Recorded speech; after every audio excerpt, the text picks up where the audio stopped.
payg'ambar alayhissalom bu zikrlarni sahobalarni rizqlari keng bo'lishi uchun shu talabda ularga o'rgatgan ekanlar. Rizqlarni keng qiluvchi zikrlar sifatida ma'lum va mashhur zikrlardir. Ulardan bittasi La ilaha illallohul malikul haqqul mubin. La ilaha illallohul malikul haqqul mubin.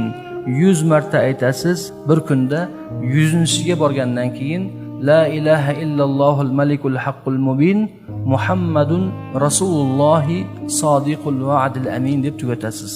100 marta aytasiz. Ikkinchi zikr undan ham oson. Subhanalloh bihamdihi. Subhanallohul azim.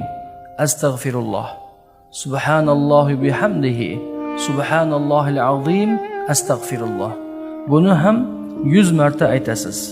Ammo buni qachon aytamiz? Bu ham ko'rsatilgan. Bomdod namozining sunnati bilan farzini orasida aytiladi 100 martadan. Bu zikrlar rizqni kengaytiruvchi, rizqni jalb qiluvchi zikrlar ekan. Payg'ambar alayhissalom xuddi shu qasdning ustida sahobalarga o'rgatganlar. Bomdod sunnati bilan farzning orasida 100 martadan aytiladi. Agar u mahal ulgurmasangiz, taqalib qolsa, bomdod namozidan keyin aytasiz, farzdan keyin aytasiz. Unga ham ulgurmasangiz, quyosh chiqishdan oldin aytasiz. Unga ham ulgurmasangiz, zavol vaqtida aytasiz dedilar. Quyosh peshinga oqqan mahalda aytasiz dedilar.